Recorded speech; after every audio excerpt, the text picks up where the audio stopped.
A very good morning to all of you. Today we are going to cover a topic that is known as 8259. We also called it as programmable interrupt controller. This type of controller is attached to your 8085 microprocessor, which is used to manage the interrupts, all the interrupts of 8085. So 8259 is designed to operate with 8085 with two pins that is known as INTR interrupt pin slash INTA, which is known as interrupt acknowledgement pins of 8085. 8085 microprocessors have limited hardware interrupts with limited interrupt priorities. As we studied in our topic of 8085, that there are limited number of interrupts in there. So by using 8259, we can exceed the number of interrupts with 8085 microprocessor. Extra hardware is registered to insert RST instructions also. Okay, 8259 overcomes these limitations of microprocessor 8085. So there are some limitations of 8085 that there are some limited number of interrupts are attached to 8085. So by using this, we can increase the number of interrupts. So here it is very clear that it is known as programmable interrupt controller. It will also work as interrupt manager, works with number of microprocessors, that is 8085, also with 8086 as well as with 8088 microprocessor. So there are some features of 8259. First one, it is used to manage all 8 interrupts according to the content of the accumulator. So there are 8 number of interrupts which is looked after by your 8259, that is RST, trap, your RST 5.5, 6.5, 7.5, INTA, INTR. So all these interrupts are looked after by your 8259. Second is, this is equivalent to providing an interrupt pins on the processor in place of one inter pin. 8085 is only consist of one interrupt pin. So by replacing this pin with 8259, you can attach with number of interrupts also. Next is resolves 8 level of interrupts priority using various modes: fully nested, automatic rotation, specific rotation. Okay. Next is fourth one, mask each interrupt request individually. One by one, it uh, mask each interrupt request. Okay. Next is read status of pending in service and masking interrupts. So there are number of interrupts which is attached to 8085. So by using this, it reads all the pending requests or in service request or mask interrupts. Next is expanded to 64 priority level. The maximum level of priority is 64. It make a priority list of 64 levels. Next is it is upward compatible with its procedures 8259. So these are the some of the features of 8259. Next is the block diagram of 8259. Sorry, with the rotation process. Okay. So now this is the block diagram of your 8259. Okay. This is the internal bus. Here we can see this is known as data bus buffer. So all the data buses are connected to your data bus buffer, which is further connected to 8085 microprocessor as well as to your 8259 PIC controller. So next is read slash write logic. Here these are the pins RD bar, which is known as read pin. Whenever you have to read something from your memory or write something from your memory, write on your memory. So we use these pins. A0 is your input address pin and CS is chip selector pin. So these two blocks is used in almost in every microprocessor or coprocessor which you use. So these two are very important. Next is known as cascaded buffer slash comparator.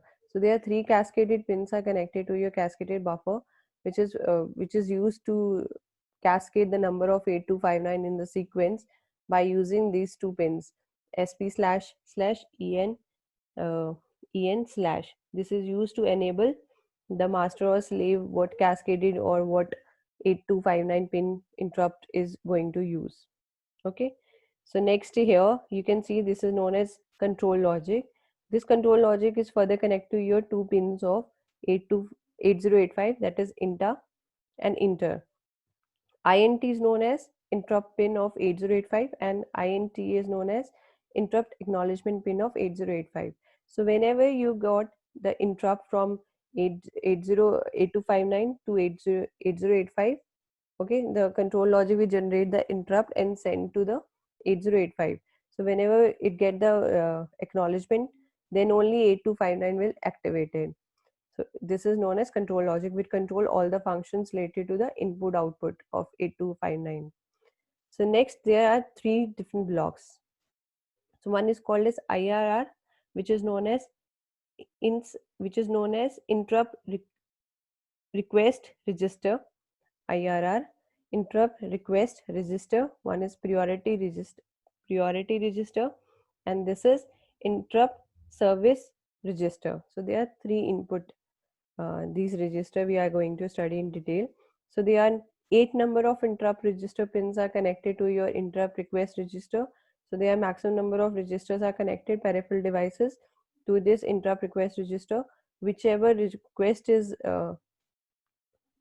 based on your priority register will approve, then only that only request will be generated by this interrupt request register. Otherwise rest will all stay in a queue. Suppose this priority register put on IRO, so only this request will be activated and stored in IIR. Okay, so IIR keeps track on which interrupt input are asking for service. If an interrupt input has an interrupt signal on it, then corresponding bit in the interrupt register will be seen. Okay, next is your priority register. Priority register act as a judge here. If and when interrupt request on of interrupt request register input get service, so this will be resolved by your priority register. Next is your interrupt service register. What will the function of interrupt service register? Whenever the priority register solve the problem which request will be gone out through, so first it gone to the interrupt service register, it gives to the control logic and goes through interrupt. Okay, so it service the interrupt which is generated by the IAR register. So there is one more block which is known as IMR, which is known as interrupt mask register. It disable or enable the individual interrupt input. So this is a function of interrupt mask register. It enables or disable the individual interrupt. Which interrupt you are going to use is enabled or disabled by IMR. So in later we discuss in detail what is a function of what block. Okay, as I told you, consists of 8 blocks: control logic, read line logic, data bus buffer, 3 registers, priority registers, and your cascaded buffer. So we'll discuss in one by one. First one is your read line logic block. So when A naught is at 0, controller is selected to write a command or read a status. Okay, and chip selector logic and A naught determine port address of the controller. So it will function as an input pin which we have to activate, which chip selector is going to activate. Okay, so next is your control logic. This block has two pins. One is int interrupt pin as an output of 8085 and interrupt acknowledgement as an input of 8085. Inter is connected to input pins of microprocessor. Whenever valid interrupt is assisted, inter goes high. Inter is signal from microprocessor. Okay, this is known as interrupt acknowledgement, which we get from 8085. Next is interrupt register and priority resolver, IRR. It has input lines, that is IR 0 to IR 7. When these lines go high, the request is stored in the register. Okay, or I also mention you that it keeps track on which interrupt input pin are asking for service.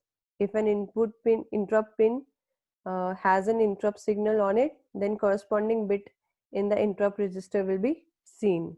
Then there is IMR, which stores masking bits that are to be masked.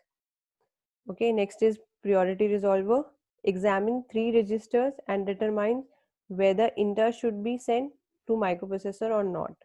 Okay, next is your cascaded buffer comparator. It is used to expand the number of interrupt levels by cascading them or more 8259 in a queue. So we can cascade number of 8259 microprocessor controllers to 8085 microprocessor by using cascaded buffer. Okay, so there is interrupt operation also. For implementation of interrupt enable should be enabled by EI instruction. So there is also a word term use control word. 8259 has two types of control word. One is known as initializing control word and second is operational command words. ICW used to set up proper condition and specific